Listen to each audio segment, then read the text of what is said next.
Hello, everyone, and welcome. Finally getting a coding stream going again. Before we get too much further in at all, let's check in with the kitties. We do have... Oh, hey there, Dorothy. Welcome. Let's see, we have Sky and Molly up in the tree, Ember in her spot, Sammy on the bed. Mason was on the table until a moment ago. He is being demanding.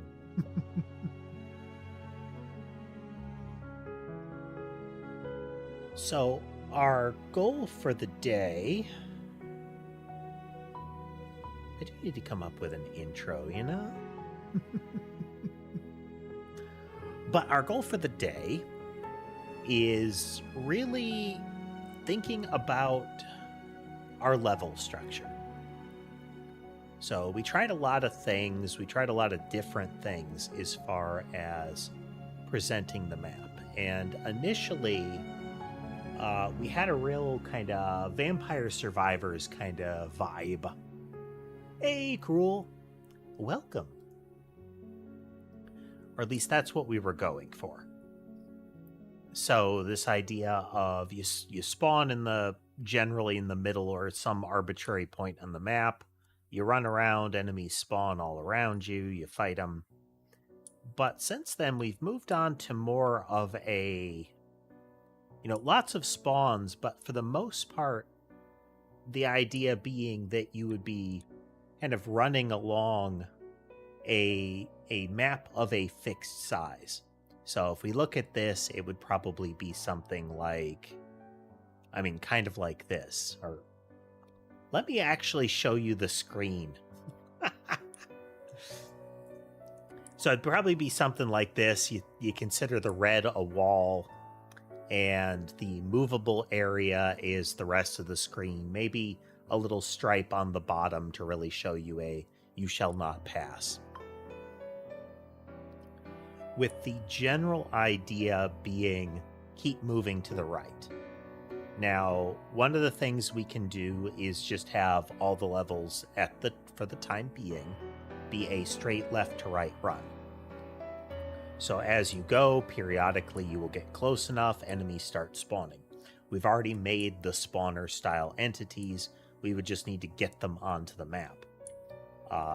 General gimmick with those is when you collide with them, when the player hits them, they stop caring about collision and they start emitting creatures. And at some point, they can be set up to be done and go away.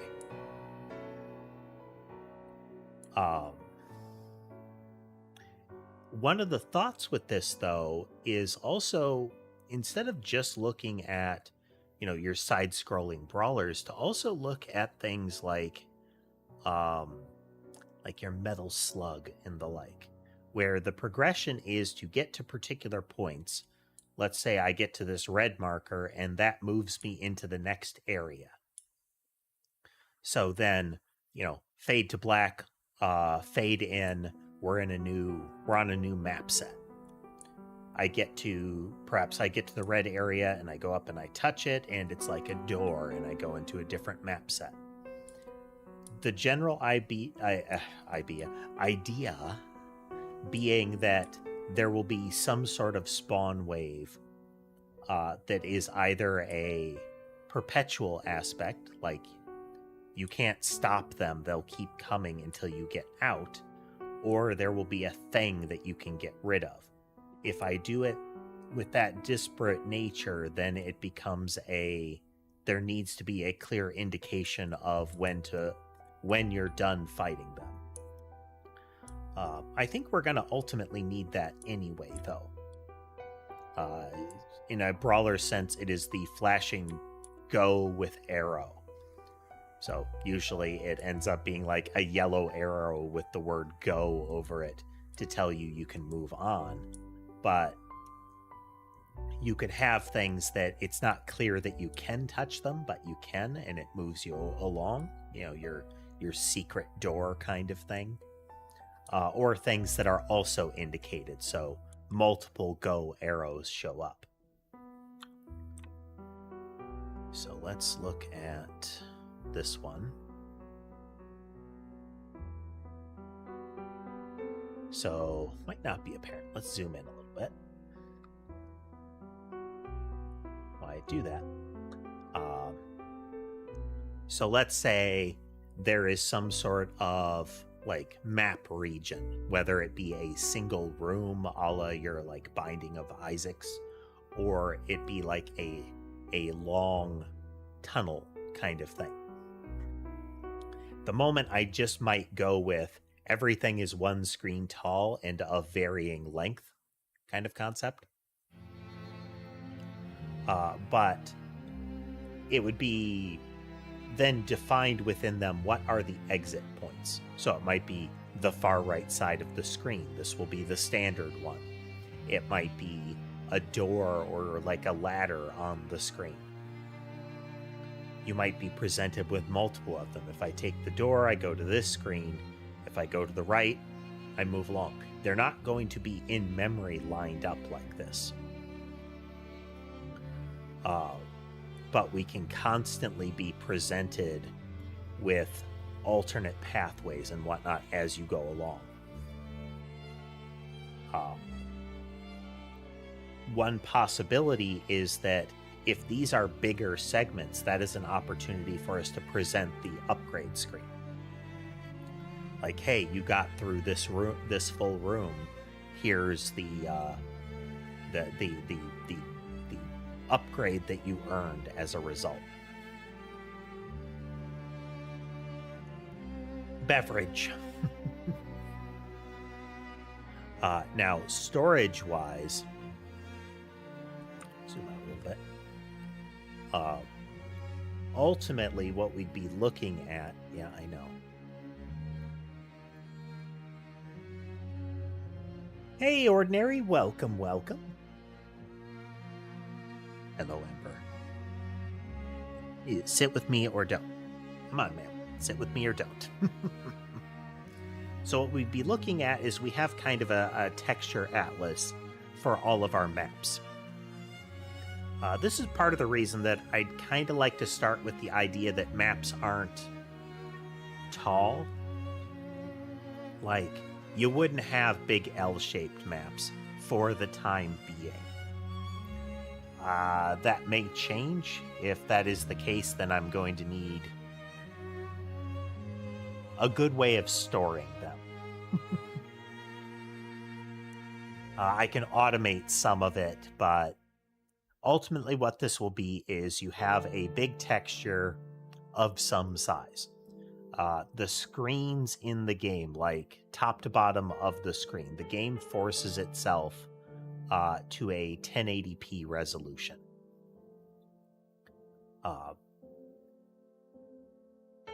Well, thank you. Thank you, Ordinary. So even if your monitor is higher resolution, like the one I'm actually coding on is a higher resolution, it is then transferred over to the streaming computer, which is in 1080. So you're seeing a lot of like hoops that are that we jump through. But effectively we scale up the sprites. A full screen in the game. So if we look at this guy again, this is, I believe, 640 by 320 in scale. Thinking something like that. So if we consider that as far as how many screens we can fit, we would be looking at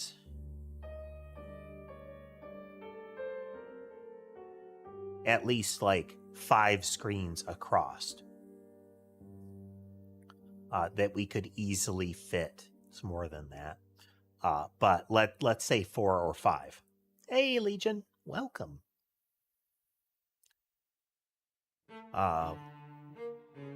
So we get all of those set up and we get their positions set. So we go in and we say, okay, these map tiles or these maps exist in this texture.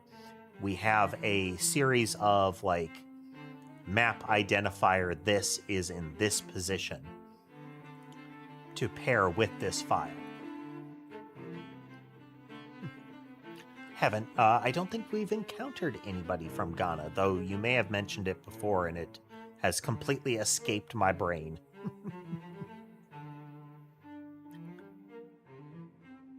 Indeed, Tess, diagramming.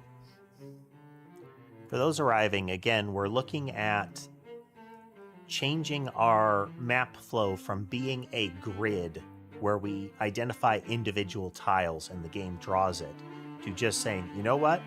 It'll just be the image. We define collision zones accordingly. Like I said, we're looking at screen tall-ish. Might be different than that. Regions such that there are visuals that you can see along the top, room to maneuver around the bottom. So looking at this again, if we go to like here, run down, something like about here and here. So if we consider this kind of a screen, and let's assume that there's some sort of visual down at the bottom, maybe a little bit of foreground blocking just for a little bit of visual interest, but not necessarily. So all of the gray and blue would be playable area. The red would be background. Your health bar wouldn't be this big, but we can have the UI elements of the UI along the top, maybe along the bottom in the corners or something like that. So the playable region is down here, and by default, you're moving kind of to the right. Hey, Lunar. Hey, Tiffany. What kind of dog you got? What type of dog is this that you are playing with? Let's see. Overcooked style mini game where you mass produce completely untested and potentially almost assuredly highly dangerous spells yet. Well, not yet, Lunar, but that's a fun idea. And hey, Laura. Explaining generally the flow here. So again, instead of making it so we're running through a big open space of arbitrary size, we're saying the game will be in horizontal corridors. Perhaps in like box-shaped rooms. So perhaps the entire room is within this screen here. But in general, you would be moving along. Ideally, it would be you clear all of the enemies in the room, and that unlocks the exit. So maybe I can cross to the side of the screen here, we get a fade to black, we go on to the next room. Or like there's a door here, and if I go up to this door, I get a fade to black and go to the next room. So that's this flow here, is I'm on a particular map set, I'm moving through it, I clear all of the baddies here, and trigger the ability to leave that map. I touch the relevant area, in this case these little blue boxes that are very visible, and I move on to the corresponding next map. There might be multiple exit regions. As an added bonus, those exit regions can be in weird corners of the map. If we have limited spaces like this, yeah, Lunar, that kind of thing, where you essentially have rooms. Thanks for swinging through, Tiffany. Have a good day. Yeah, kind of, Lunar.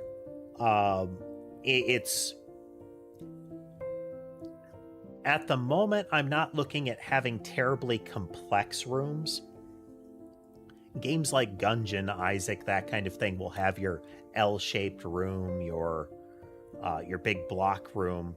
That is not out of the question, but for the time being, we're not touching that. I do want to be able to have it. Hey, Lucifer, Tibbs, welcome. Just touching on what we're working on for the day. On the Discord, shameless plug, there's a Discord.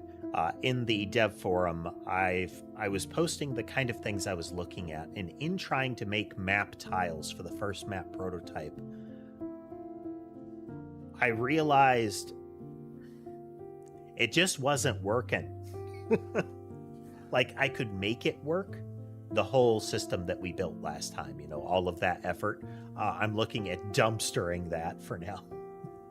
Not really, but effectively. The tile generation just isn't going to do it. There's a lot of like fiddliness with getting the tiles just so. And ultimately, I want to just be able to make the rooms.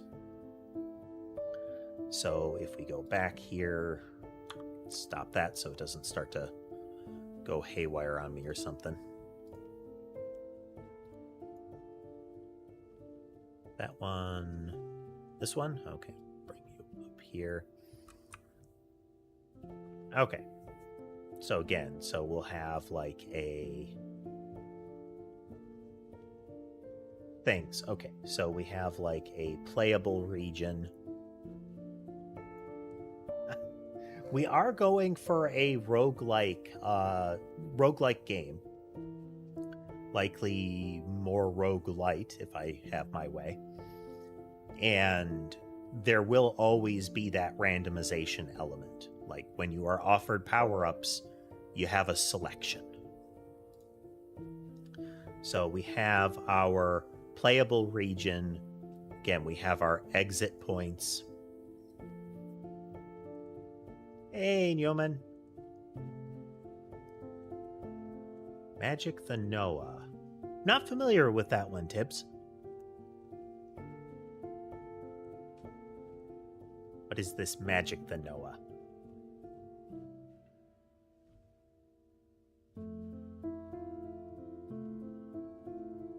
Hack, cough. What's the matter, Ember?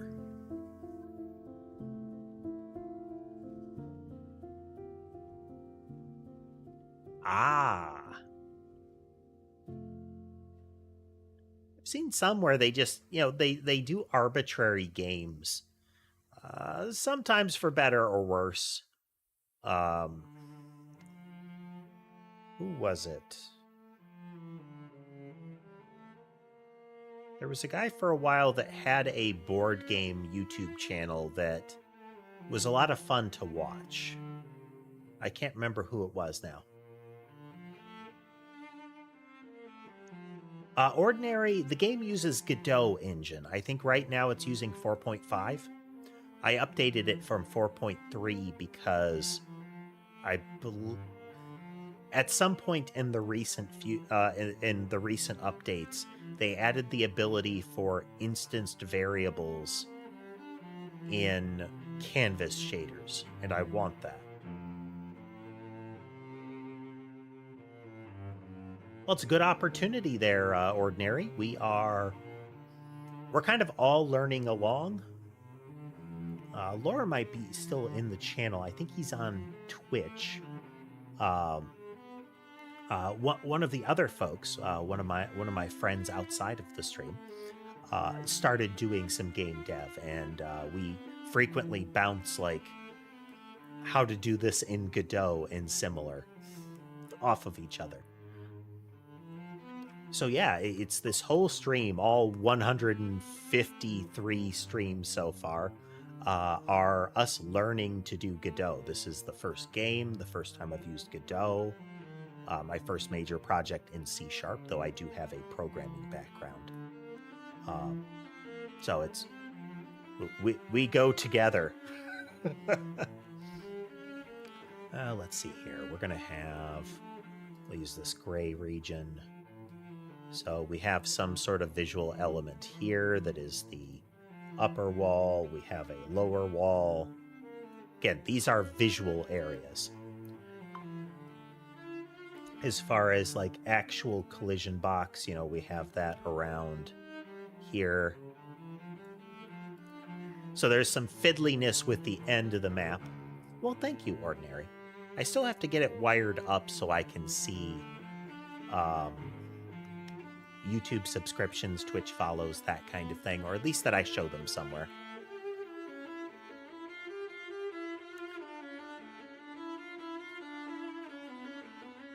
So what we're going to be doing is setting up this. Again, it's kind of arbitrary how big we make the rooms. The layout of them is, I think, a trickier part. Because if we do an L-shaped room, so when it's a rectangle, we could easily specify the rectangle as far as boundaries. But if it's an L-shaped room,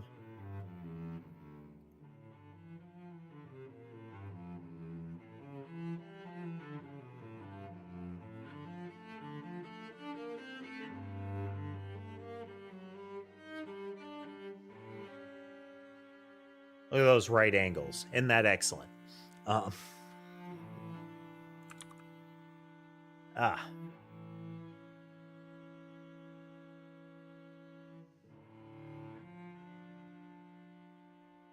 is an interesting take there.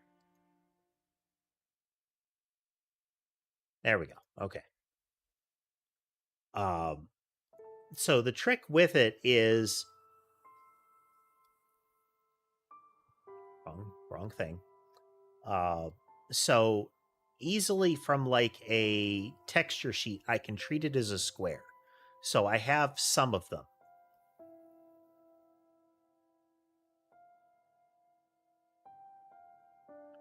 I mean, so Unity and Godot live in the same space. So I don't give Unity any leeway as far as any like flaws or inefficiencies in the engine. Godot, I give some leeway because it's an open project. Like they are not a business comparatively. Unity has no excuse. You should be committing resources to making it tippy-top condition. Similar with Unreal. Unreal, I give leeway as far as performance because those are the big guns.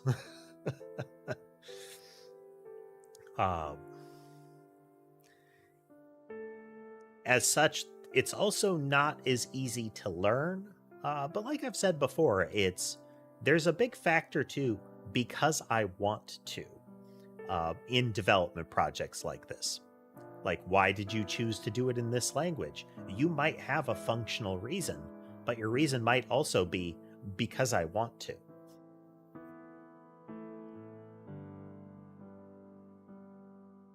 So if I back to our concept here, if I make the area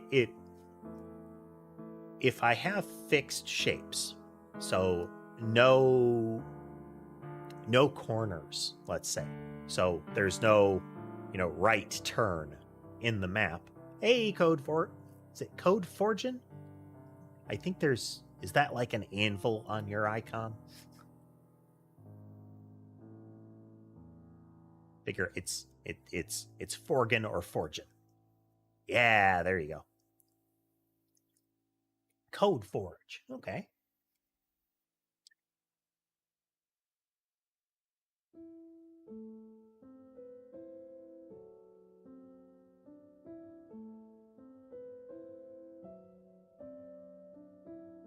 Scratch sounds similar. I feel like somebody mentioned that term in one of the prior streams. We're coding a game, right? It's we're doing like a bullet heaven style game, your survivor style game. Kill monsters, get power-ups. We're currently looking at our map structure. It has been through a couple of iterations Bullet Heaven is, I think, a bad genre name, but it's reverse bullet hell. So instead of boss monsters filling the screen with bullets that you must dodge, it is the player filling the screen with bullets with the intent of keeping all of the enemies off of you. It is shoot 'em up, but way more so. It's a tricky term. For the most part, survivors-like is one that gets thrown around, but I hate using those kind of terms because they require prior knowledge of a specific game, not even prior knowledge of another genre tag. So like Bullet Heaven relies on knowing what a bullet hell is. Things like Survivors-like and Souls-like or Metroidvania technically require knowledge of the Origin games. Metroidvania being generally Super Metroid and Castlevania Symphony of the Night being the things that people originally used to coin the term. 2D Mega Bonk, yeah, it's that genre.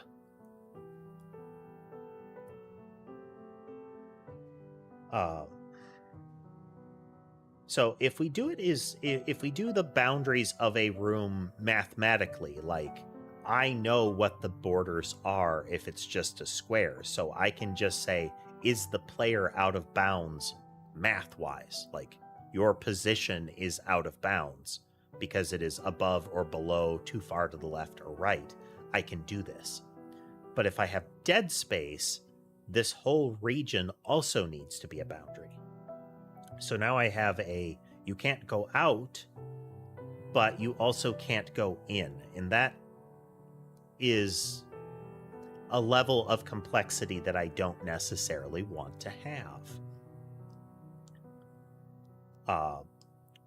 Another thing that we could do is create collision regions around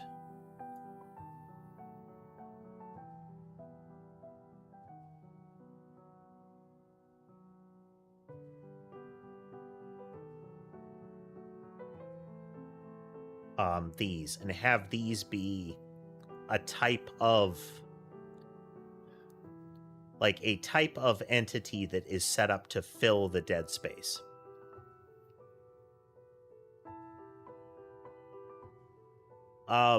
Arbitrary doodads that you can't move over or around, I can make those collidable entities that have and then you stop if you touch me.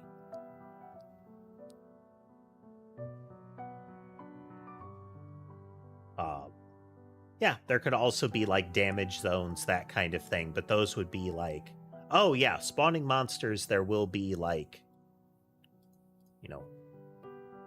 points on the map that we will define.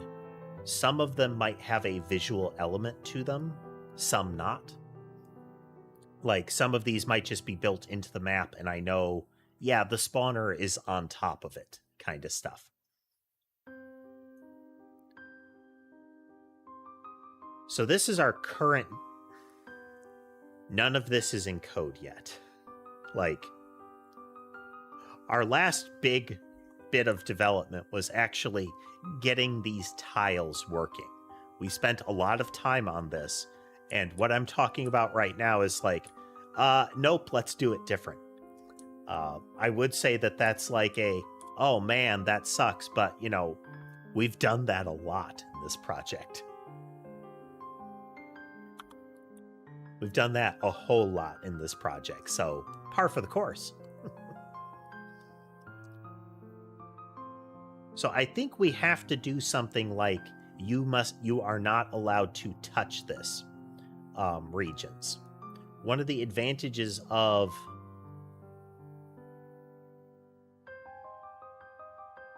exactly, Codeforge, exactly. That is the default there's nothing here Godot content. We have all the different tiles because we were demonstrating basic like 2D map tile behaviors. But I'm pretty much going to be switching to custom crafted stuff. So make it look exactly as I want it to, kind of thing. That is the thought, Code. That is the thought.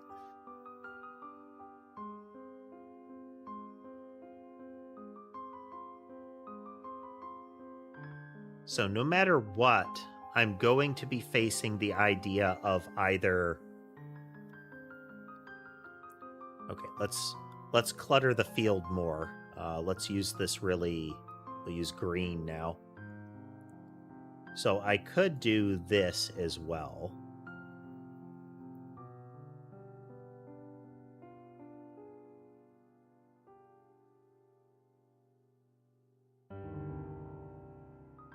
Right, Lunar. It's if I get all these segments together, all I need to do is say, define the logic of connecting boundaries together. Like, this is a doorway, it can randomly connect to a doorway, kind of stuff. So programmatically having just the boundaries is a hassle if we've got dead space in it. Like, these are walls, you can't pass through them. It's not like a hole in the ground, so I don't want you to walk through the wall. If it were a big square, one big square, then I could just put the boundaries on it. Like, you can't go above or below or too far to the left or right. We can just stop you whenever you move. But what if collision instead? So we could have colliders outside of the room. We define some sort of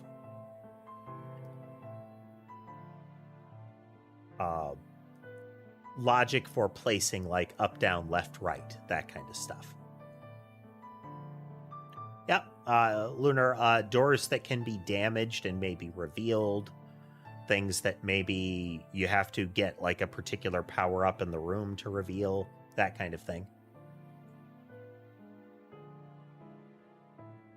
Pretty much epic. Roguey gameplay, that kind of thing.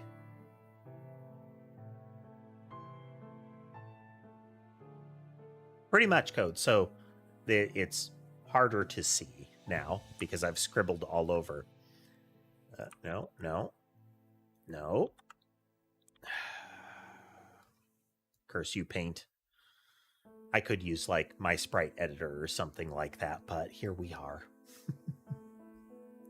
Okay, so if we go with red, that is the programmatic boundaries.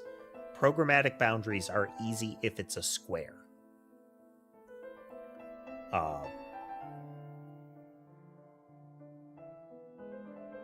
So if we have just a square, we can have those just coordinate boundaries. You know, the X and the Y have limits. The wrinkle with that comes in when we have this, those interiors. Like, if we want more flexibility, we're going to want to be able to have wonkily shaped rooms. So, you know, T shapes, cross shapes, that kind of thing. You're doing like a side scroller or a platformer kind of thing there, Code. So we have to account for the empty spot.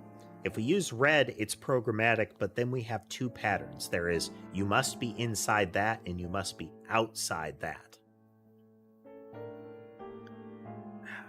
Hassle, but not out of the question. It's just, we want to minimize the amount of calculation we're constantly doing, because we're already doing a bunch. Hey there, Dodds. Again, let's run it over here. We want to have as much space as we can in the game. We are back to coding. We've been doing a lot of power wash, but I do want to make sure we get some of our code streams in. Haven't built the physics engine. We're currently using Godot's built-in collision logic. We're not using full Godot physics simulation. We're just using its collisions. We want to be able to have a lot of things on screen. Right now, there's 128 things. If we make it so, and this is one of our mechanics. This is the projectile is going to split into 3, split into 3, split into 3. So instead of firing 1 every second, it'll fire about 27 of them in kind of a overlapping circle.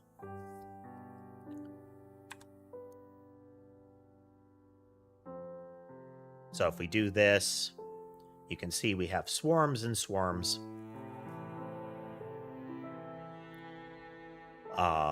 Now we're up to 400. We're still sitting at, let's say, 500 frames a second. It seems to be able to dip downward that much. Now we'll get 81 a second.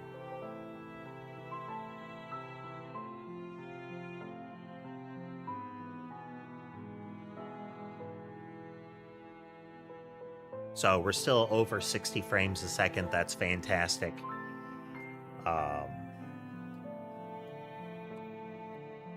Yes, I do have HP coded, but the blobs don't have a inflict damage behavior attached to them. So they don't hurt the player.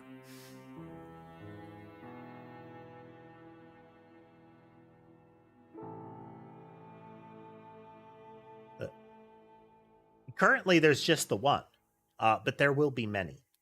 I'm using the blobs because when I was just kind of bouncing ideas around, I could easily make a little bouncy blob. It's bouncing balls essentially are a good animation training thing. The kind of bounce and squish kind of animations. So they do their little, flatten and stretch and arc kind of movement. The blobs are bouncing a very short distance into the air. They're not actually going into the air. The yarn balls do. The little bullets flying out actually do go into the air, so they only collide when they touch the ground.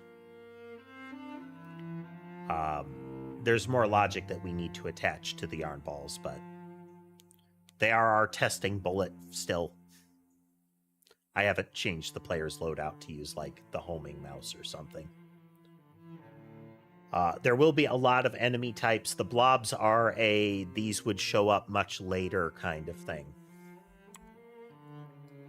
But our goal is to keep above 30 frames a second into the over 1,000 things on the screen at once. Player is the little robot cat in the center.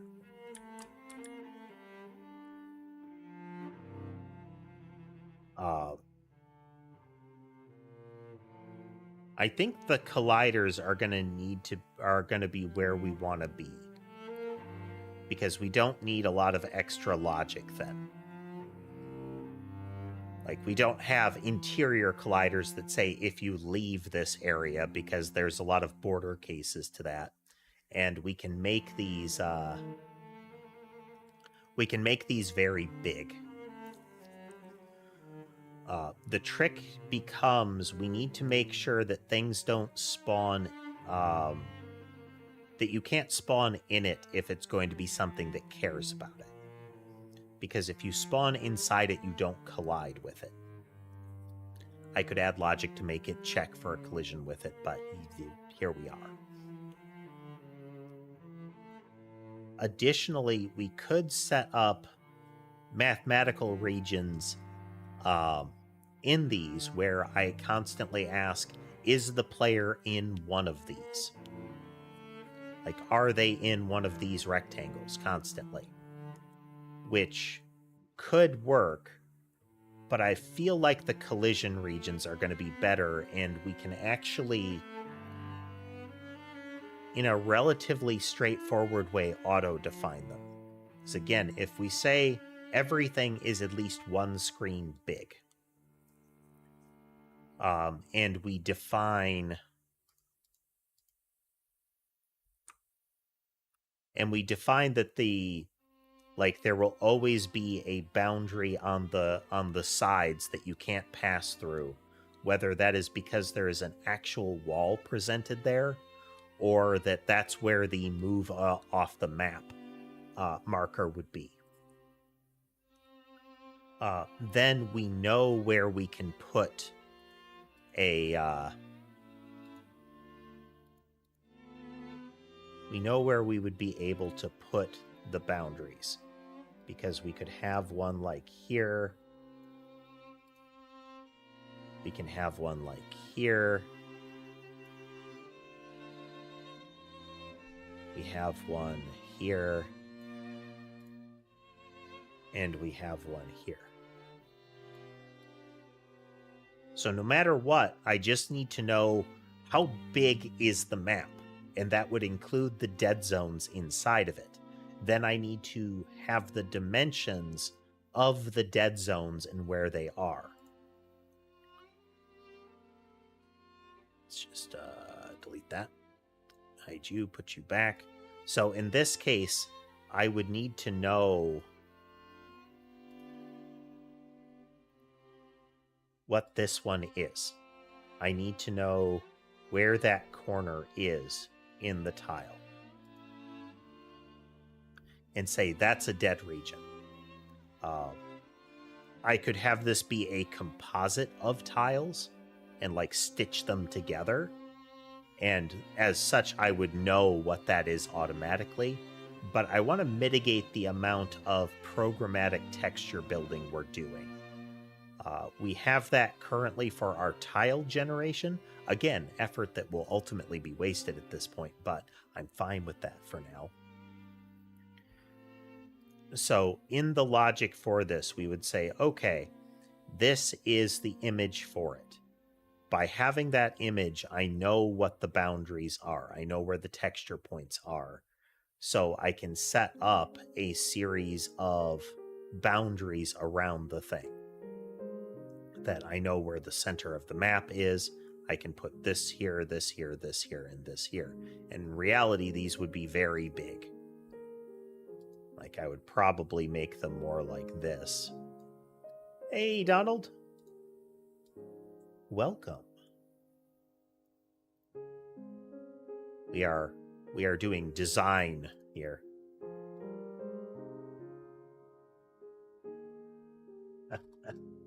Hey, Stiggy. The insomnia is real, huh? Okay, so since we know where the edges of the image are, we can build these. We can assume where to put them. In fact, we have absolute programmatic knowledge of it, because wherever we put this, we can extrapolate where these positions would be. Then we find the dead spaces in the map, which would go back to here.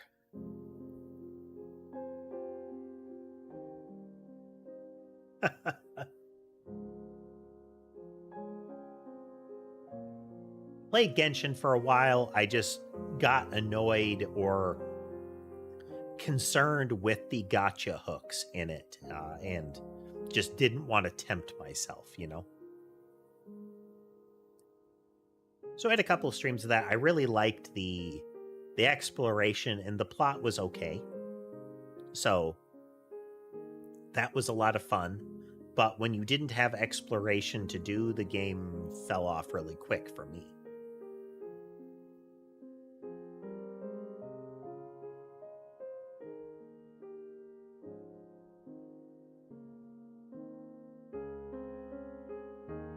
So this is where we would be defining the size of the tiles, but we also then need to have, let's use this lime green color.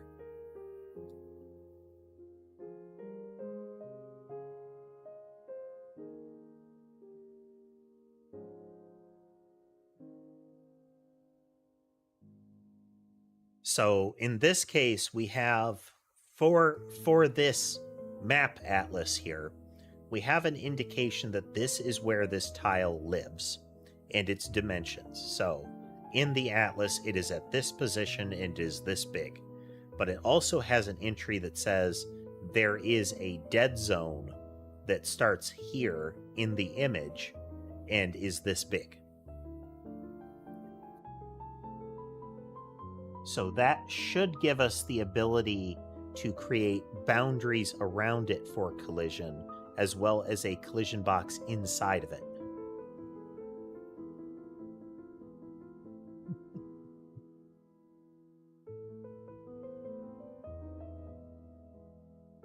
Yeah.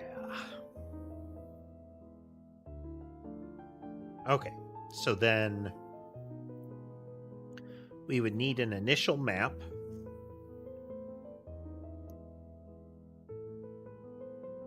We need an initial map atlas. We need a corresponding data structure for it,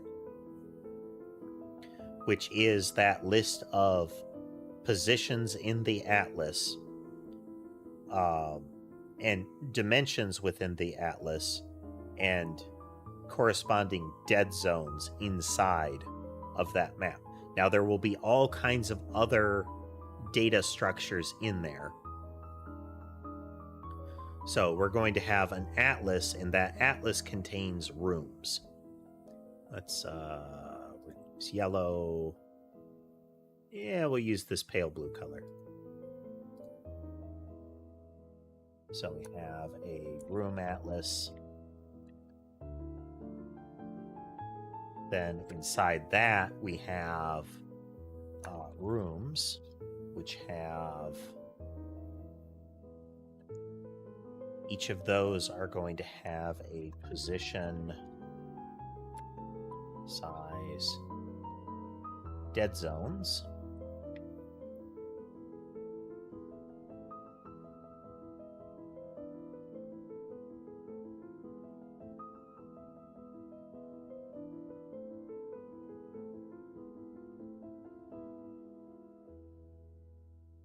And dead zones have a position, size, and Garlic Senior.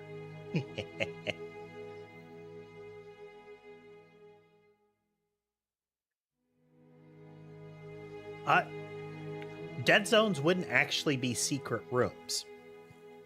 So one of the things that rooms would have are... So this isn't really in the atlas. It would actually be...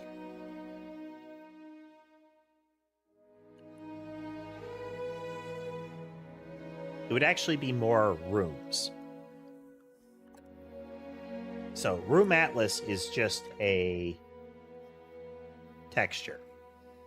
Then I have rooms as a data structure that points at the room atlas effectively. In addition to where it is in the corresponding atlas,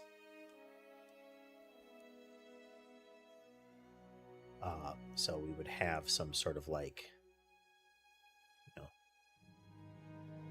points to relationship. So it has, within this room atlas, it is at this position. There are dead zones. In addition, you would have things like exit doors, essentially, as well as entities in the room. So we could have things, again, like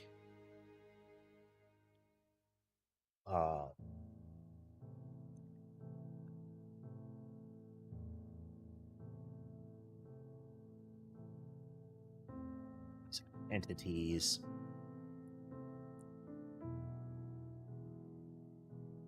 And then we could have spawners, which are entities.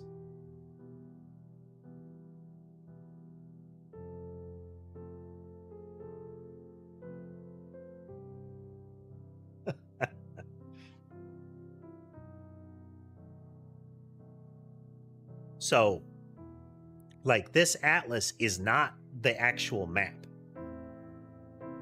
We could have predefined connections within our map, like hard-coded this door goes to this room. In theory, we can just randomize it. For the time being, we're going to get one room out of it.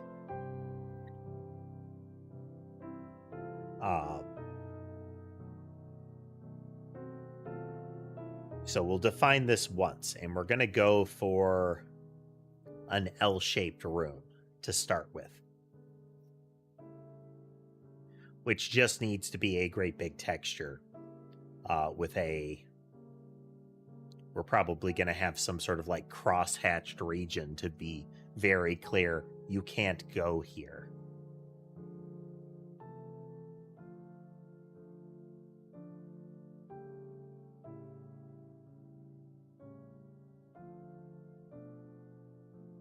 Yeah. Okay, so we need to have one of these textures first. So let me get something together for that. Repo folder, game folder, data folder, textures folder.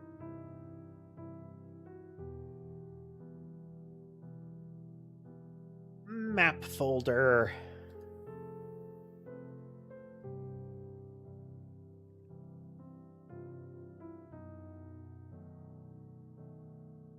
We should have an A-sprite file around here somewhere.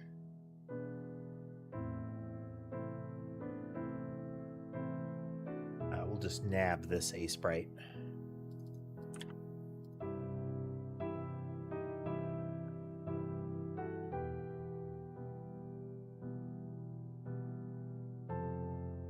This was our tested a tile sheet, and this tile sheet kind of told me I didn't want to do tile sheets for the purposes of maps. Are we going to keep that logic around? Yes, we are. It will live somewhere. The sprite, we're going to change the canvas size, and it should be 640 by 320. No. 360.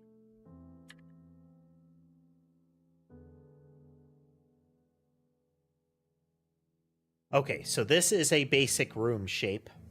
Then we are going to increase this again.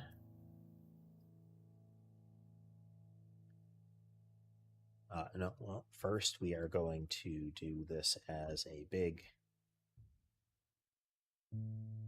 black region here, and we are going to put a little red box around this thing.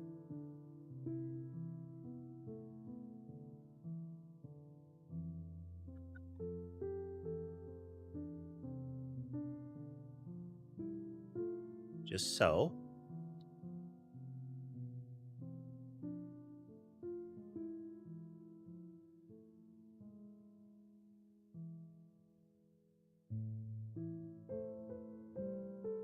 Line tool, and we're going to do a nice little diagonal line.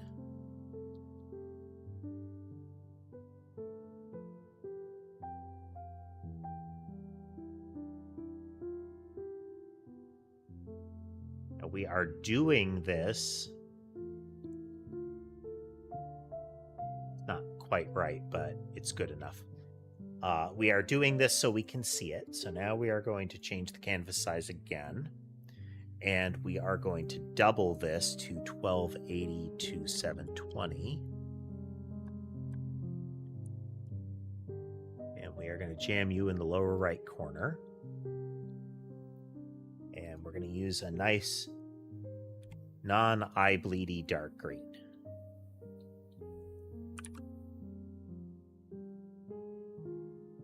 Okay, so this is going to be our map atlas to begin with. Its position will be at 0, 0, and it will define a dead zone as being at 0 something like 360.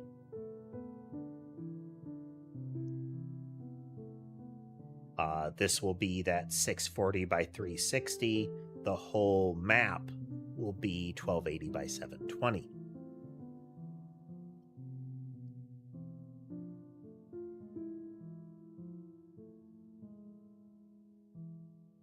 Okay, then we need a class to encapsulate this as a room, like this is a room atlas.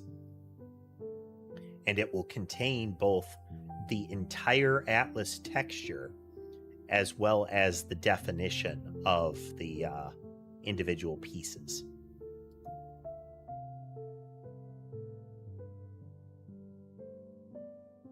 So we have our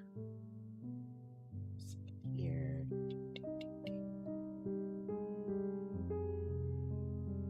So there we go. We have our room atlas.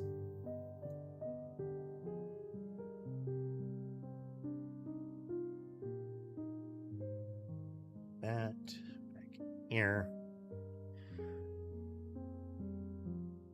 So then for the level, we are going to have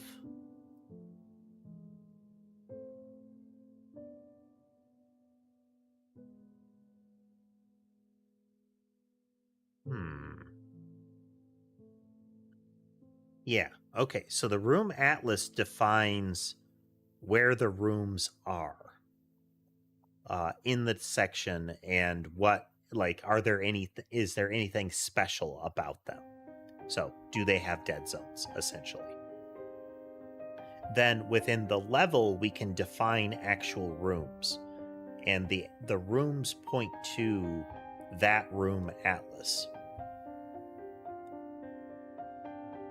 The rooms inside of the level point to which room atlas and which room they are referencing, because there's nothing that stops us from having multiple atlases for a given level. We don't want to. That's not as efficient as it could be. We want one of these. Oh, and we have a raid from Celeste over there on the Twitch side. Welcome, everyone. Welcome. We're doing a bit of a design stream today. For those not familiar with the channel, I am newtmechanist, the proto-nanotype vtuber, and I do gaming and code. We're doing a game dev project today. Well, we've been doing a game dev project for half a year worth of streams. Yeah, it's so this is a design that we're working on for our room structure. And let's see.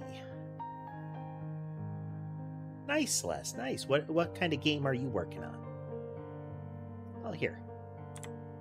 As is tradition. No, that's not it. Here we go. Our game is in Godot, Godot 4.5 currently, and we code it in C# almost exclusively.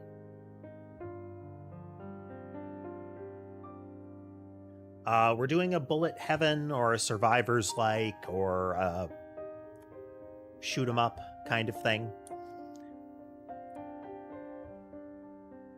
Thanks for the follows, folks. And thank you again, everyone that raided in. General concept of this kind of game: monsters swarm in, you deal with them.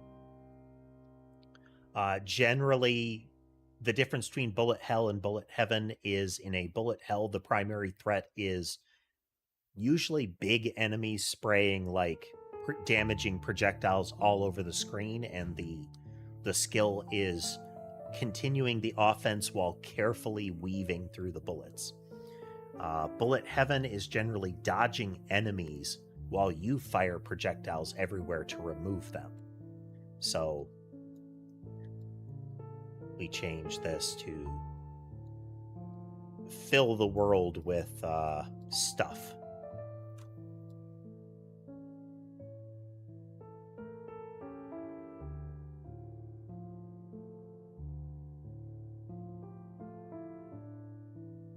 We are demonstrating a weapon that is effectively a I win weapon right now. But in doing that, we demonstrate one of the core elements of our game structure right now, and that's the behavior chain. Everything in the game that is like interactable in any way is a entity that has behaviors. The player has behaviors, the blobs have behaviors, the yarn balls have behaviors. These are additions to the behaviors. So after the yarn ball acts like a yarn ball, it splits in it splits into an extra projectile once every third of a second. It splits into 3 once when it hits this, and again when it hits this. All 3 of these deactivate when they're done. So after it replicates itself from the position that it started in twice, this will stop. Once it splits, this will go away.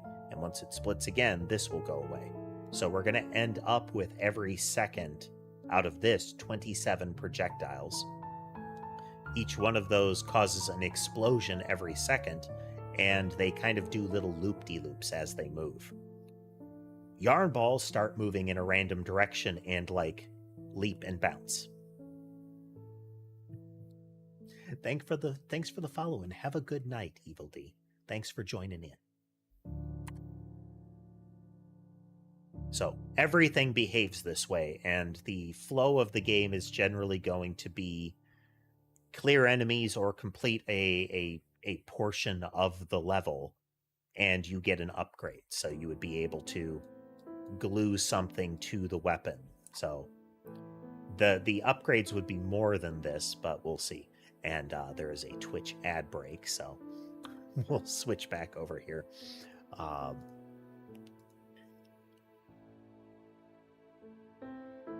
Let's see. Okay, so the rooms point to an atlas, and I kind of want an atlas to be a contained thing, but we can't guarantee that. If we have enough rooms, we might not be able to contain them all in a single atlas. So each room says that atlas, this room within that atlas.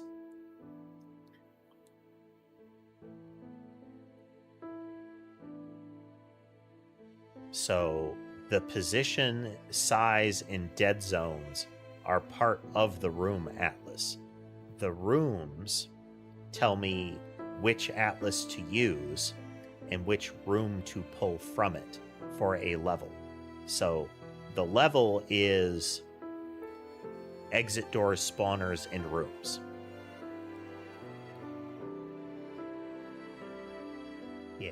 Okay, we're going to take a quick break. Got to get up and move around, stretch a little bit, and then I will be back in a moment.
And we're back.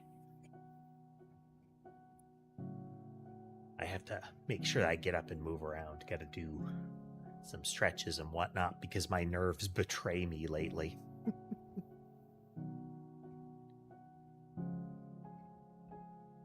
Alrighty.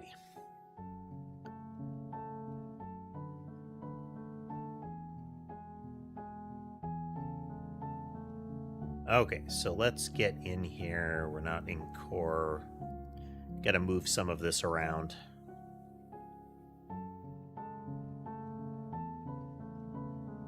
Rendering, map rendering. We have shaders, we have tile-based. It's world state here is what we want.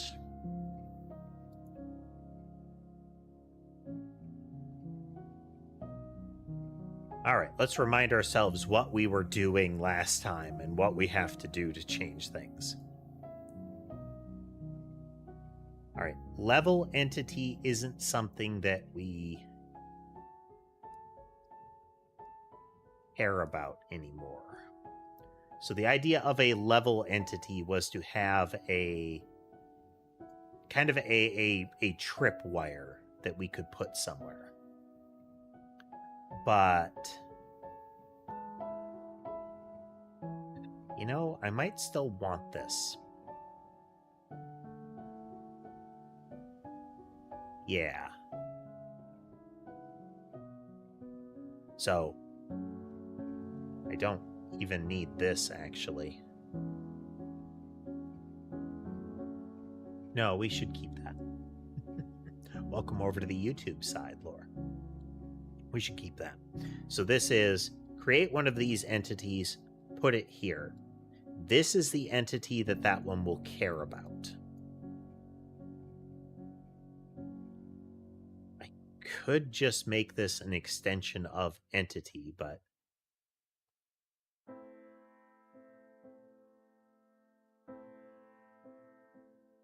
the primary thing is this is an entity that will know other entities in the map to speak to send messages to under some circumstance.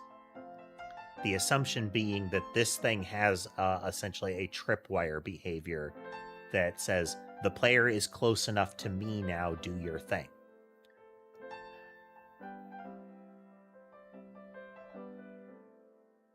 I still want entities to be able to do that. I can also put entities in a room directly. But I kind of like the idea of just having spawners in the room that spawner might say immediately spawn one.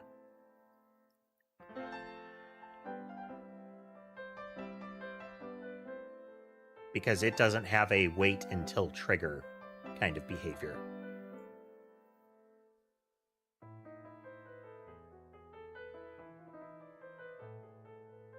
Level, we have world event list isn't relevant anymore. Level entity still is. The level map is what we're going to be editing here.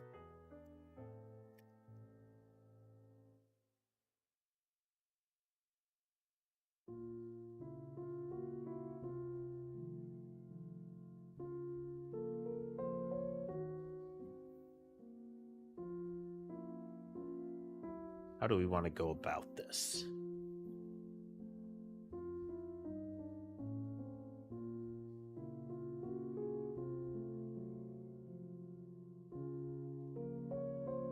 We have our terrain textures, which is a texture wrapper. We're not going to have terrain textures. We are going to have a room atlas in this case, which is a texture wrapper. Well, it will contain a texture wrapper, but the room atlas is that texture wrapper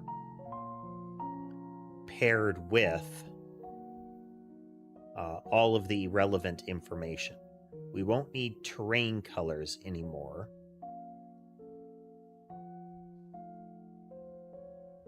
Right, we won't have terrain textures. We will have the map texture though. Again, the map atlas we will have, the room atlas. Oh, this is gonna explode stuff when I start changing it. But that's what repos are for.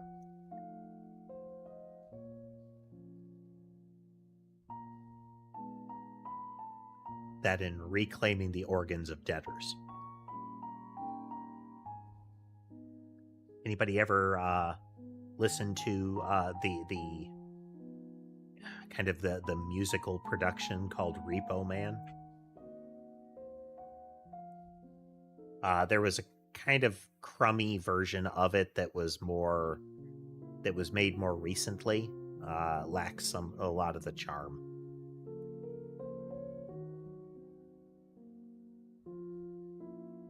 The very cyberpunk style setting, but instead of high tech, it's much more of like a biotech vibe where you have custom organs and the like.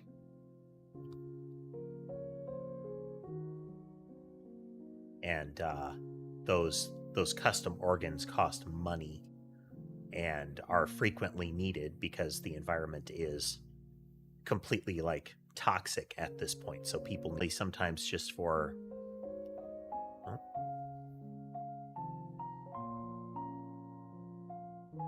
little OBS hiccup there apparently.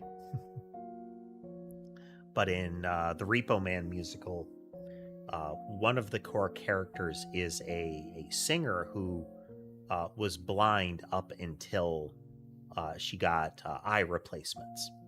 And there's at least a plot point where those get repossessed.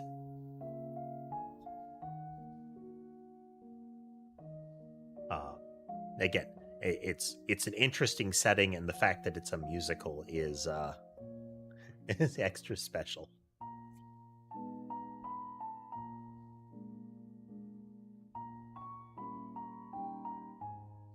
Okay, so the pause and think here is where I'm going to start chopping. This level entity is still useful. Level is still useful.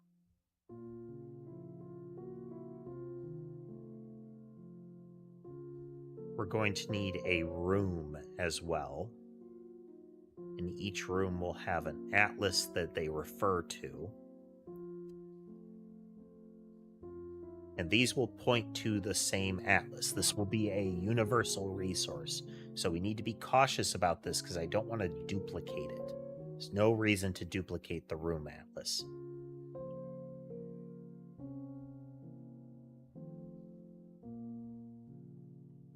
Yeah, we could.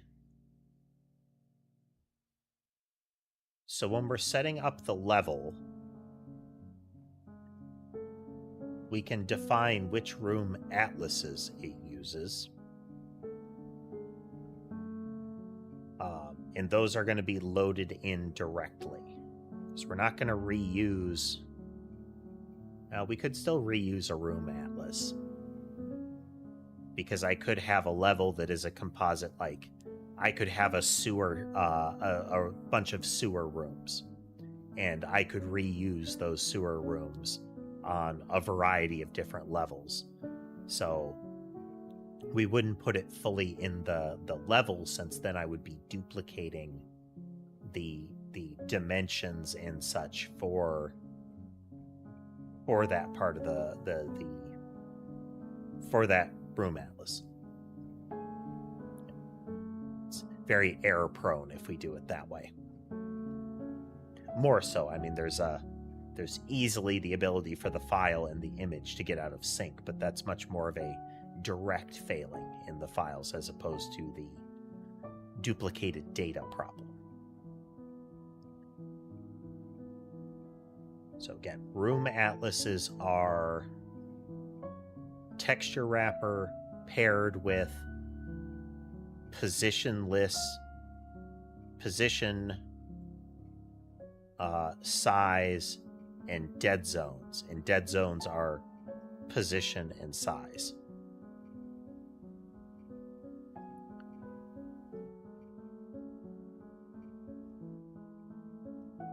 So we have that as a room atlas, then a level has rooms.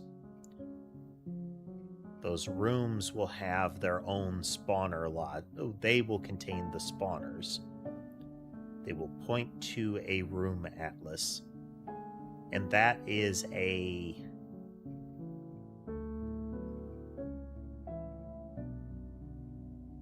That's going to be a post-processing thing. So when we are loading up the level and its corresponding rooms, we are going to... We're going to tether it to the... That's when we're going to change it into like an index. It's not going to be that the room has a reference to the room atlas. The level will have the room atlases, and the room will say which one it is, and we will assign it accordingly. We'll have to figure out a clean way to do that. Because again, room atlases should not be duplicated. Textures should never be duplicated. Pretty sure we're not doing that.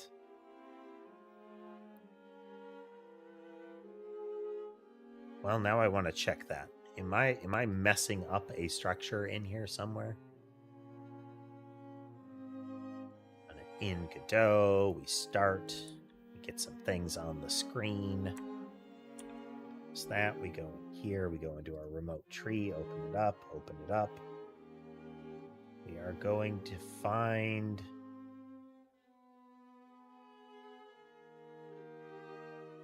We need our entity node renderer.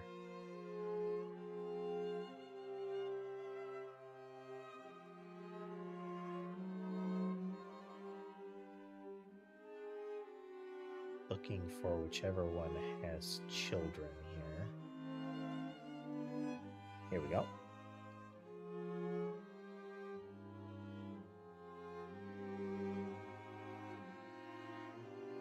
One has right here.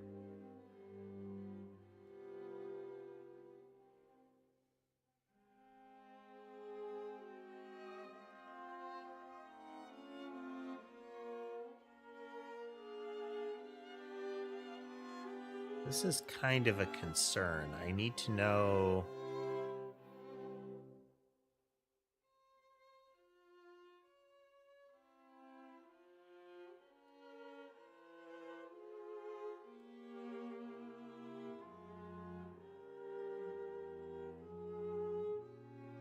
Hello, Sky.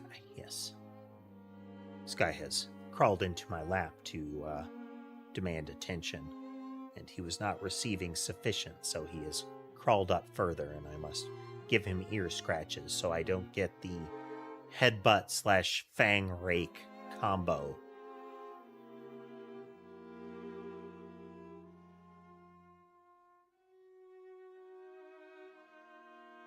Let's see, 32 by 32 by 6 would be you, I think.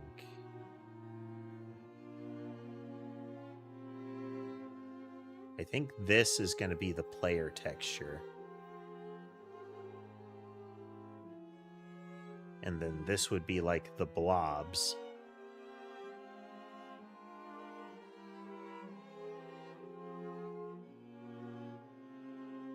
These 32 by 32s are probably going to be the shadows.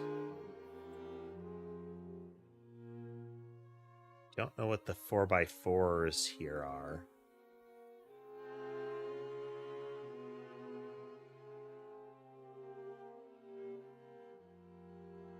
This is a problem, each of these.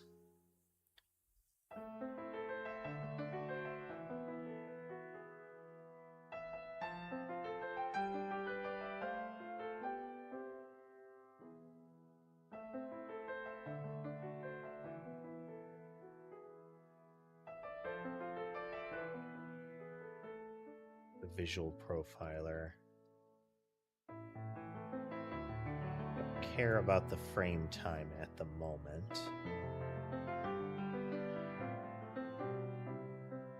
That's not what we want to profile.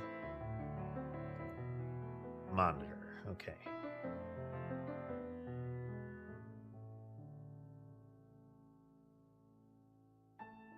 We're going to make a lot of nodes. That's not a problem.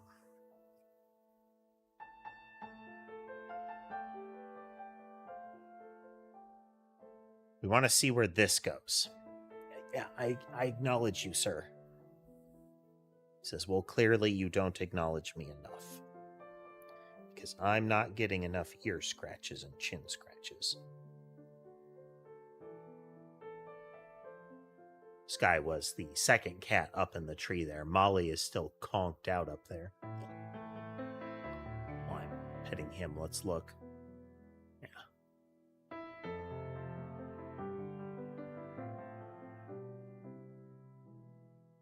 He has, in classic cat fashion, her head is just kind of rammed up against the edge there. Let's check where they all are. So Sky's on my lap, getting ear scratches. We have Mason, Sherbet, and Sammy on the bed, and Ember in her spot. So all 6 are accounted for. Only one you can't see currently is Sky. In the play area, there was a black kind of footstool there. That has since been repurposed elsewhere. I do have a plan for what I'm going to replace that with. I just have to get the logistics just need to be resolved. A couple of things, and hopefully it will be something that like lures the cats to play in there. We'll see. We'll see. Being a nuisance, Guy. You being a nuisance. Yeah. Oof. Okay. So we unpause that. We can see, I believe this is the player visual boundary. All of them should have this, but I don't know if they actually do.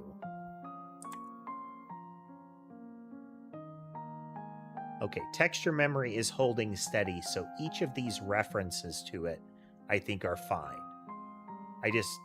We just don't need to duplicate the texture atlas over and over. But ultimately, that should still be fine. Again, I don't want to, though.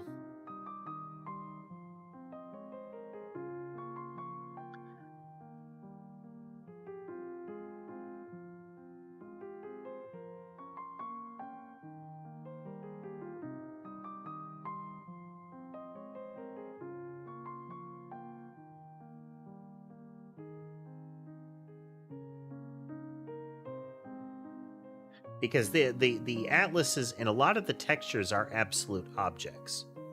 There's no need to actually duplicate them, because once they exist, I just need a reference to them.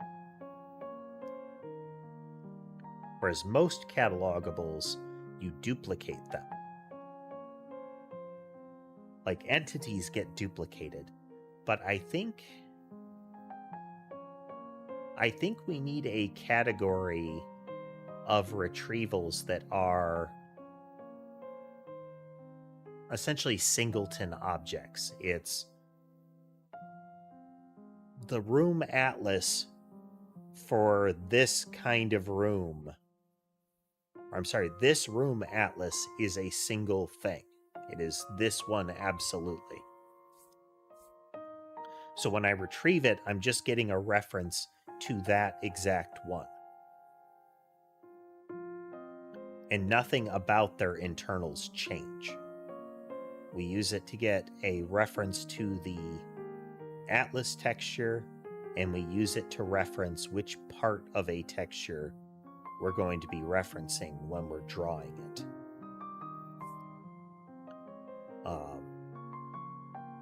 Which would mean each of them would effectively have its own shader as well.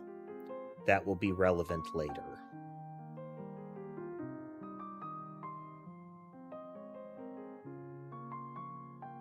I think we can get away with having a shader for each room, because what we'll do then is we create the shader instance.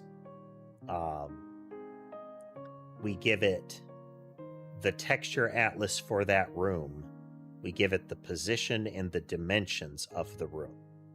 The shader doesn't care about anything else about the room other than how big we render it. Yeah.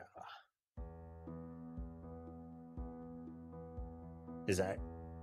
It doesn't actually hurt us to duplicate the atlas. There's just going to be a bunch of data that is duplicated needlessly. So for now, we'll make it a catalogable. And we will look at the room, each of the rooms that are in the level. We will get all of the texture atlases. No, we don't need the texture atlas. The room will have it. The room will have a reference to the texture atlas that it uses. And we will do that via catalogable. So a room atlas is a special texture wrapper which has all of its additional stuff defined. Okay. So let's start there. We're going to hop in and we're going to go up to our... We're going to find out where I put textures. It's our data folder. We don't need to mess with that.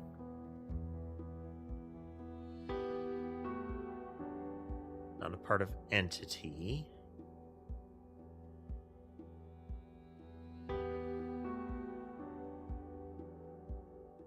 It's part of cataloging. Okay.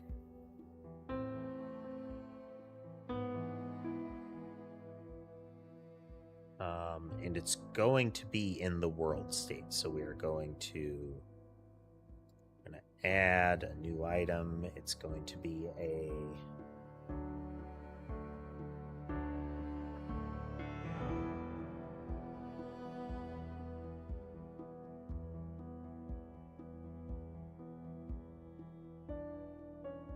Hey, take you, put you here, get rid of that. Public, commercial, and it extends texture wrapper, which makes it a catalogable, but we'll grab this because we will need these bits here.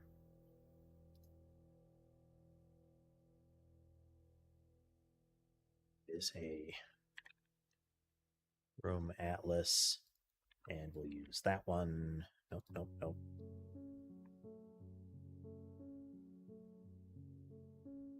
Can't change it globally.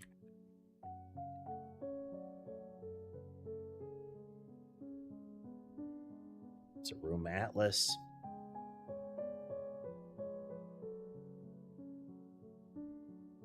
And we need the corresponding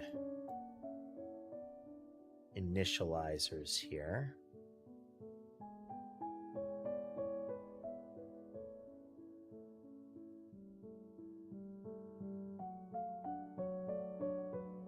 These here.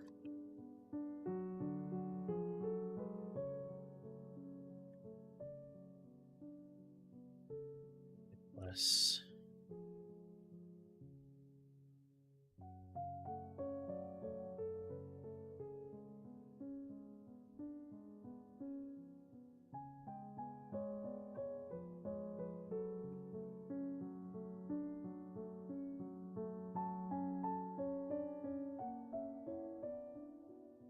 as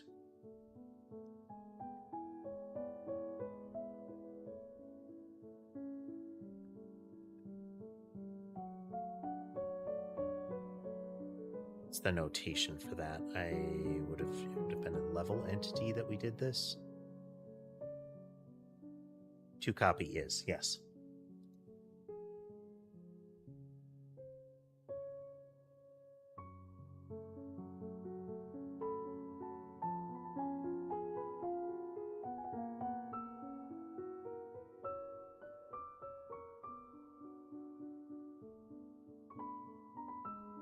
We'll do our copying.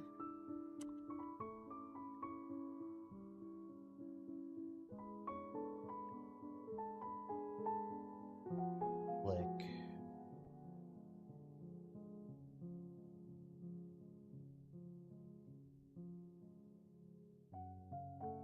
List of 2.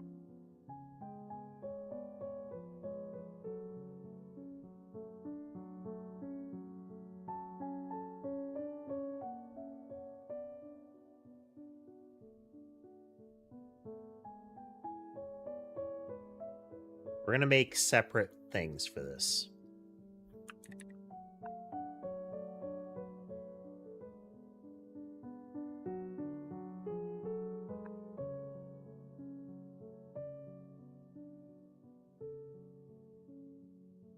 So I have room position, room sizes, then we have dead zones,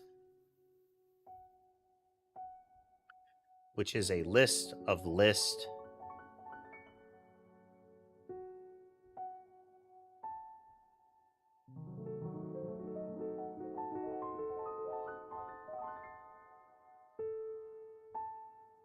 Okay, we can condense this down. We're going to call this rooms, and this is going to be a tuple.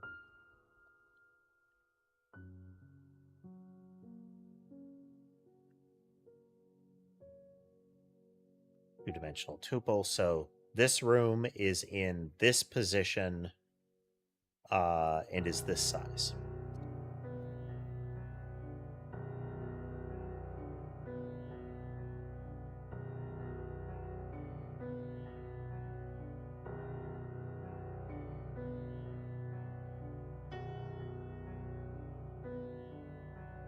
Okay, then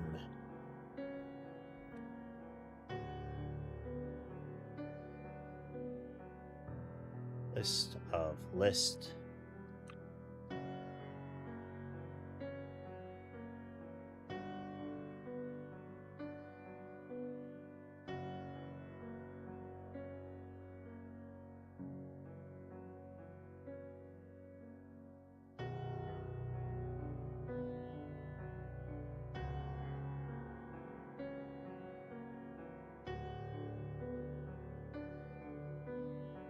Now, this also means that we can define spaces that aren't just like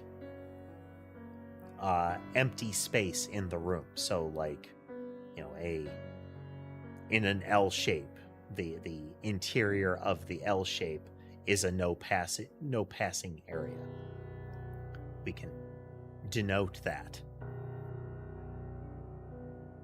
But we could also say this is a spot in the world. Like this area is a hole in the ground, or a small wall or something like that. We can just put that there.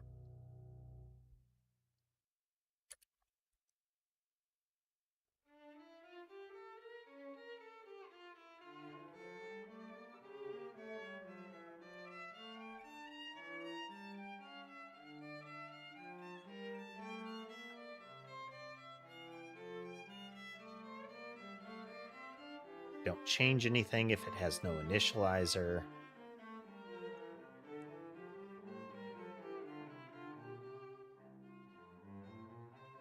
Okay, rooms.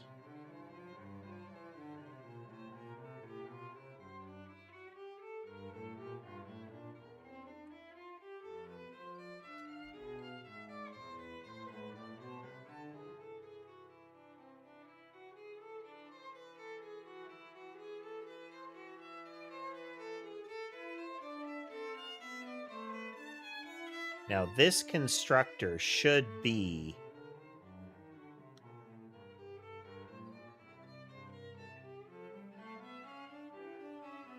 this is not technically a safe copy because it is going to for the dead zones. It's not a safe copy. So we are going to, again, this shouldn't be copied. We do need a singleton catalogable for things like texture wrappers that doesn't copy.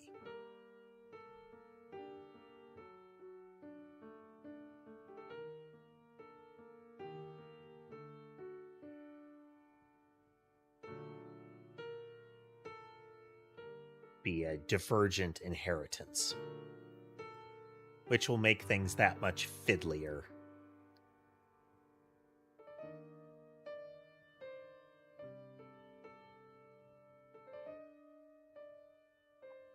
I'm going to do a for each. We're going to have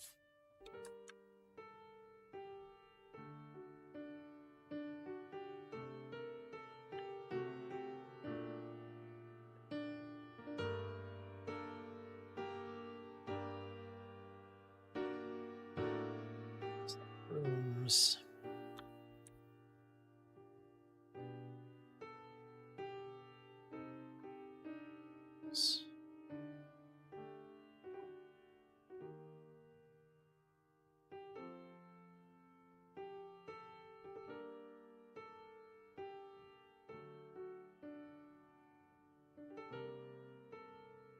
Should do.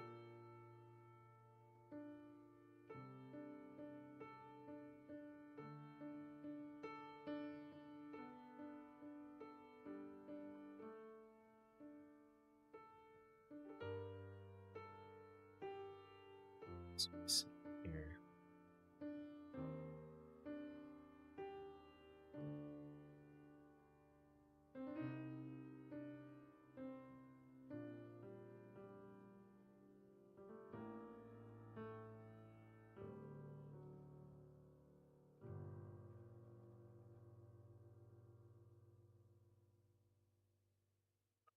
Ollie.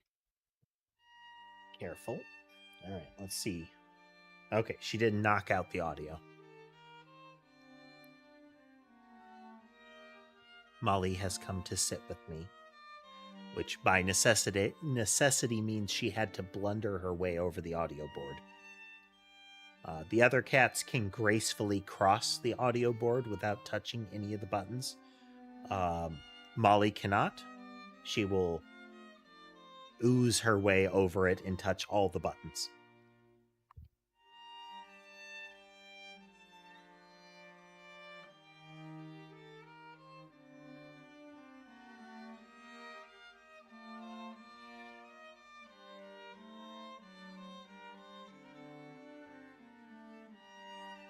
We don't technically need to do that because this constructor should only happen once. Yeah, we're going to be sure.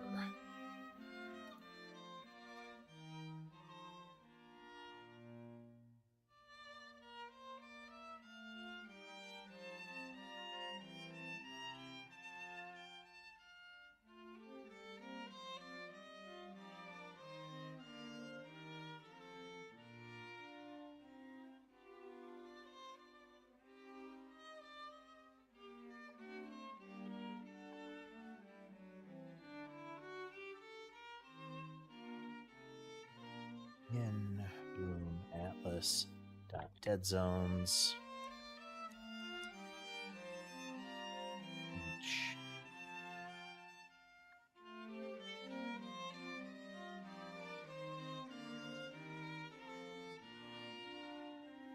Thanks for the follow there on the Twitch side, Eldora. Welcome, welcome. We are beginning the slow process of revising our level data structure to handle our new pattern. Oh. Vector 2.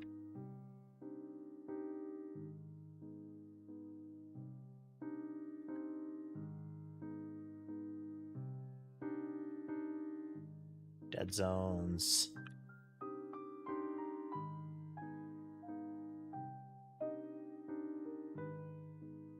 Wednesday vibe. Wouldn't be able to tell you. It's still Tuesday here. Where are you watching the broadcast from, Eldora?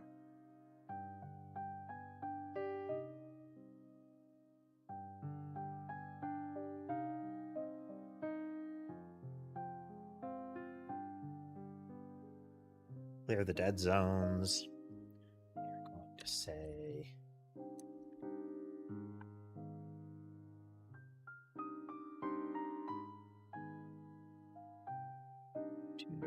vector 2.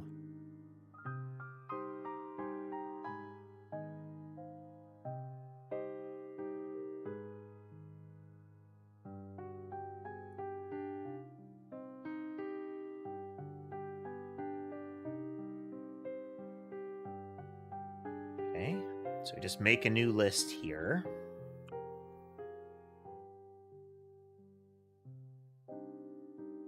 Say zones, add list, and we say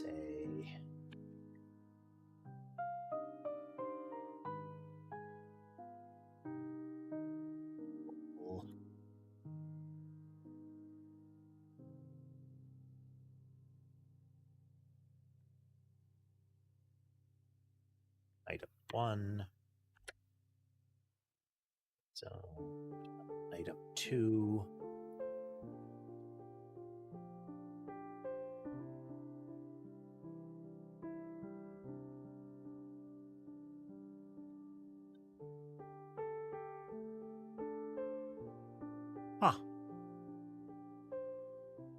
over here in Central Time. It's Tuesday, right? I live in a perpetual state of chronological uncertainty on the frequent here. Okay, so this is a brute force duplication, but it ensures that we've got it clean. Again, we don't have to do that.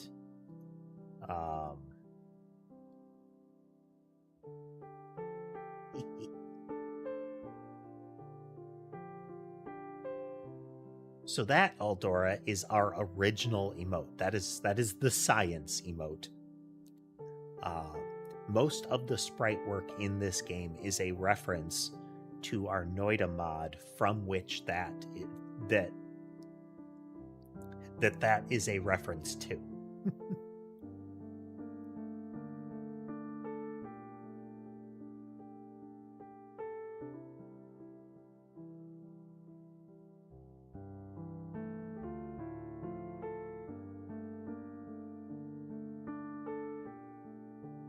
Yeah.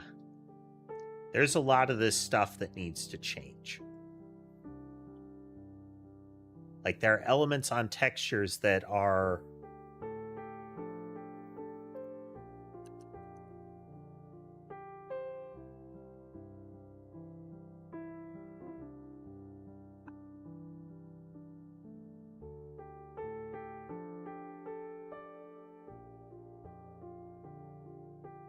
Yeah.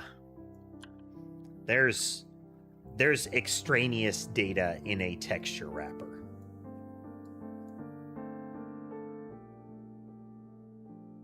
We could just have that be a texture.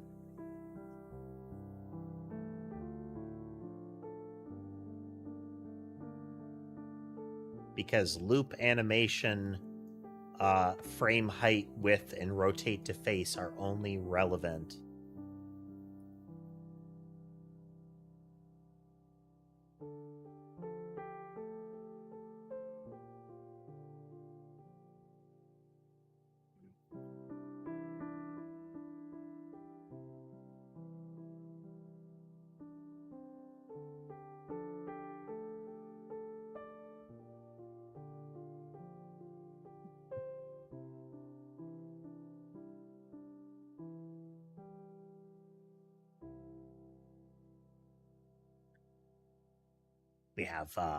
we have our membership badges, and we've got our avatar emotes and our chat avatar emotes.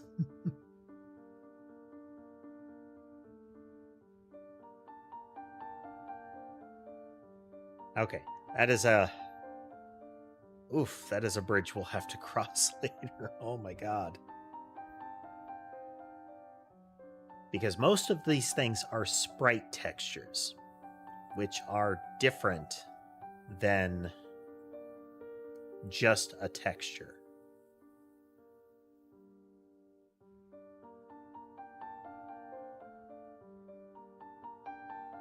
But texture wrapper.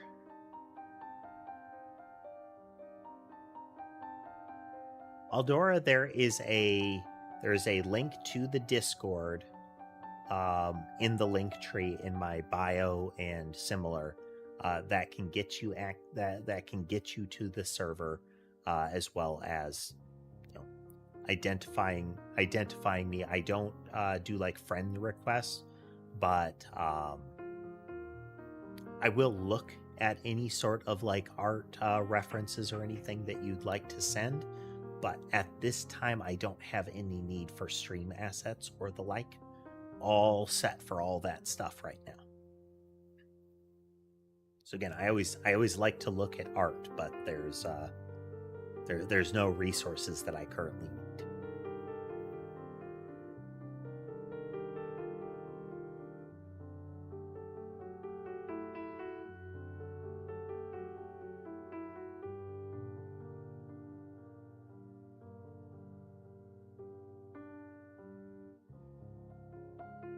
As I said, I'm always happy to look at stuff, but that's it for now.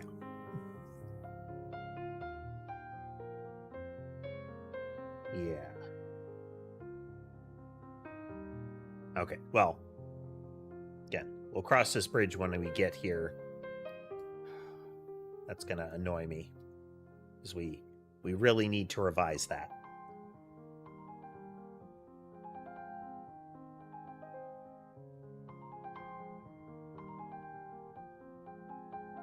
Because it can be a catalogable.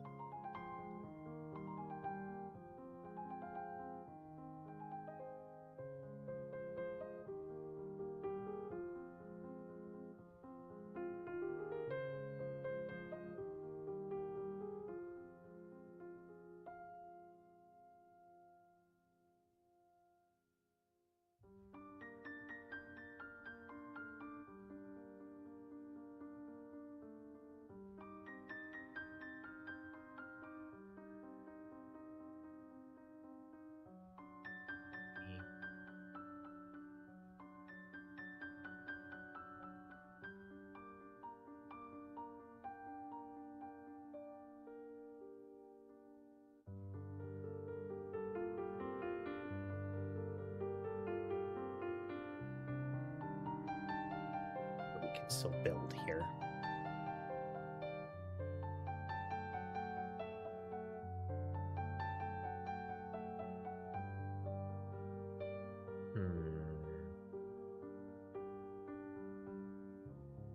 A couple things here. Buttons.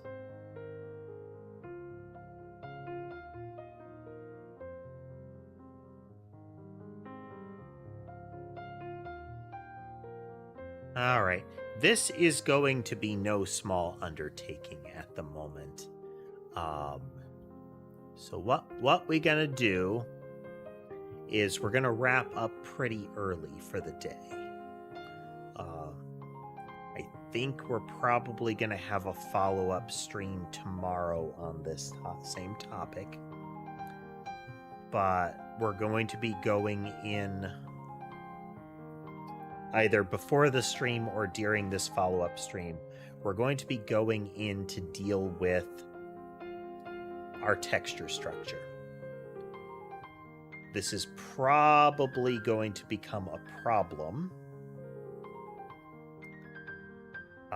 I'll need to look at like our JSON structure for these, but I want to have only things like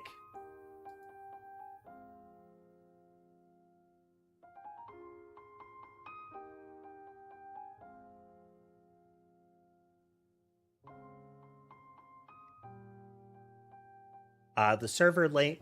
For those trying to join the Discord, it will drop you into a lobby where there should be a little push button, where you declare that you are fit for the server, essentially,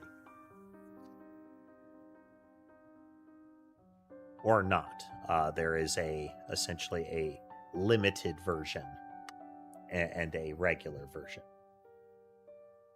It is not a adult content server, but, you know, conversations and laws in various areas make it so that it is safer for everyone involved if we keep the minors out of a majority of the rooms.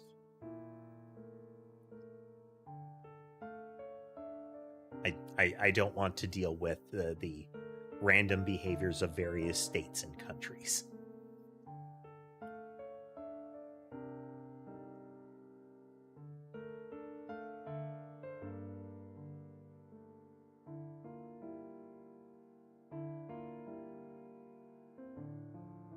Okay.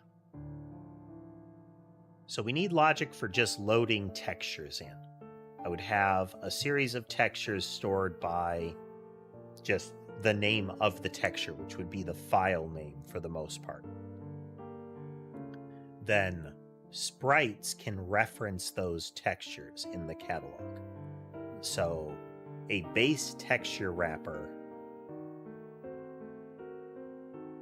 is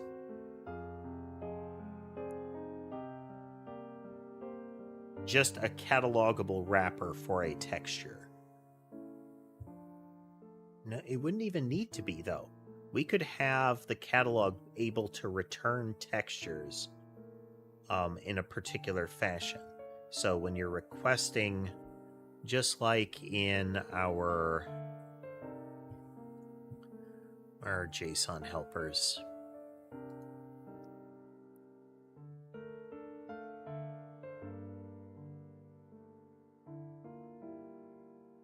so we get a texture from an image, and we get that texture in there. If we look at texture wrapper, when it's loading in, we're saying use a texture name converter that will give us a texture to set. We just need logic when we are loading our catalog to go through and find all of the textures, that if it encounters textures, that it loads them directly and says, here, this goes in because it exists in this folder. And it will load them in by name. Then when we're loading a texture, instead of the texture name converter here, it is going to be, well, we could change we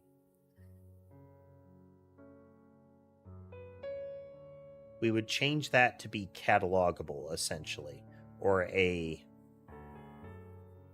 let's get catalogable name converter as an example.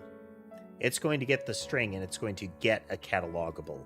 We are going to get like a catalogable a cataloged texture converter, and that's going to take the name of the texture. So we would just have a string name, not like .png or anything like that. And it would load that in, which makes all textures should have unique names. If they don't, it will stomp on things. And we're going to want to record a exception of some kind when that happens. But we shall see. We shall see. Yeah. Okay, so no small undertaking here. Not insurmountable, but my momentum has been halted.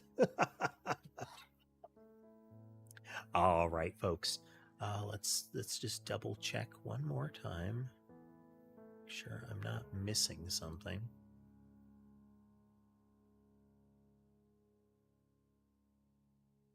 Buttons. Yeah. Okay, folks. So we're going to be back tomorrow. Should be the same time. Our stream normally starts at 4 US Central. Goal is same time.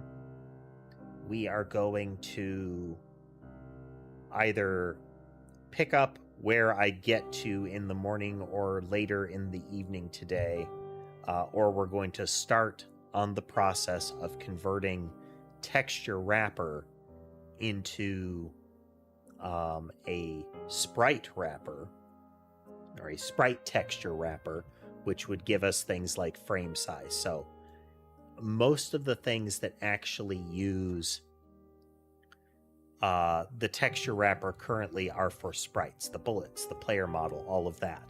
And those need the frame size values.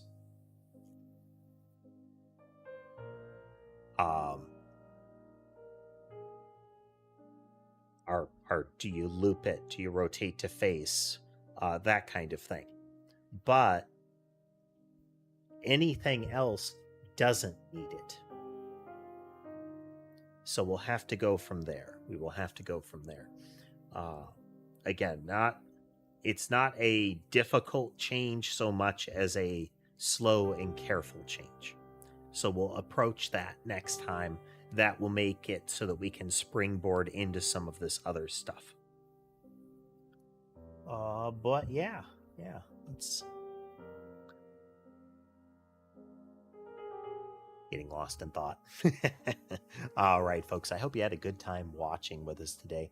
Thanks again to the Raiders. I do appreciate you swinging through, as well as all the new folks to the channel.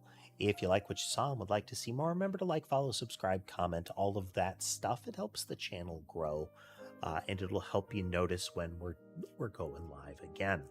If you'd like to consider financially supporting the channel, you can do so through membership, subscriptions, super chats, bits, and platforms like Patreon and Ko-fi. Links to all of my channels can be found in the link tree in my bio and video descriptions.